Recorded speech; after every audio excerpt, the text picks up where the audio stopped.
Chief Keeley and Trevor Jameson from SacMetro Fire. Thank you for being with us. You're a true partner of the Firefighter Cancer Support Network, and we can't thank you enough for everything. So today I wanted to ask you a few questions. So for you, Chief Keeley, SacMetro has been doing it right. They've been really taking cancer awareness and prevention to heart. Yeah, you've had some members have been diagnosed, and some members that have passed away from occupational cancer in your agency. And so you created a task force within your agency. And I just want to ask you, what are the challenges as an assistant chief for your agency in trying to take care of the health and wellness of all of your personnel? Well, I would say probably the biggest challenge that we're seeing is change in behavior is hard. It takes a lot of consistency and supervision and leadership to provide the why behind the reason for change. So we've all been touched by some kind of cancer, whether it's close friends, coworkers, family members. And it's an insidious disease. So we don't, there's a lot of people that are struggling with it, and you're just not aware. So we need to change behavior early to prevent the long-term consequences of cancer. So our agency has done a great job with providing oversight over our wellness division with the chief officer. And through that leadership, we have instituted a decon rig that responds on structure fires that helps with decontaminating our firefighters and preventing that secondary exposure from taking dirty turnouts in the rig back to the firehouse with you. Stan?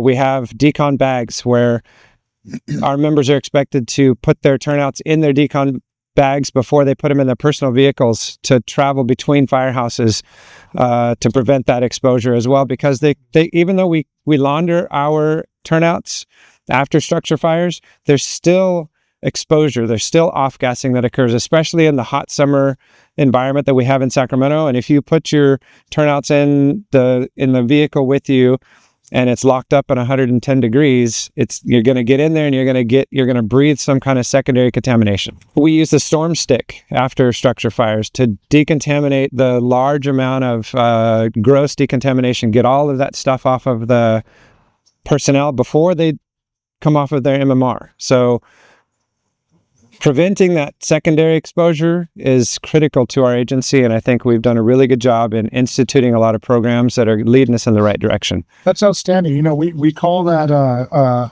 doing it right. We just released a white paper on, has the 12 immediate actions to protect yourself, which some of you just mentioned, which is outstanding. And we love hearing that, because it's about that awareness and that prevention piece to keep our members safe. As Commissioner Finn from Boston Fire said, you don't want to do 30 years in your firehouse to only get 2 years in your house. And you're really taking it seriously, and I commend you for that. The Firefighter Cancer Support Network commends you for that. That's outstanding, because you are doing it right. So let me switch over to Trevor. Trevor, you're the local 522 president from the Sacramento area. So a lot of times when your members maybe get diagnosed with cancer, as a union president, what would that role be for local unions to kind of guide and maybe shepherd their members through a cancer journey? Well, having been involved in many of these, having seen some line of duty deaths as well, we've learned a lot through the years. Mainly it's about, in the initial outset, is to providing that support, letting them know that there are resources out there to show them the way through things like workman's compensation. But better yet, I really think today, in our local, we have a thing called we have a cancer committee that's made up of a regional cancer committee. And there are tools available for our members, whether it be getting the proper care, whether it needs the behavioral health they might need, going through something difficult. We will look at ways to help them financially. It's really, we're trying to be proactive, and in our region today, because of the cancer that we've had, the scourge of cancer, we've put our members on the wall here in Sacramento and in Colorado Springs. We've seen young families that are left, without parents. And so our role is to not only support them, whether we be financially, the work comp piece, but give them the tools so we're not in this situation. And today, we have a partnership with UC Davis Hospital. It was put together by 522, one of our cancer community chair, Jeremy Crawford, where we're studying our firefighters from the outset.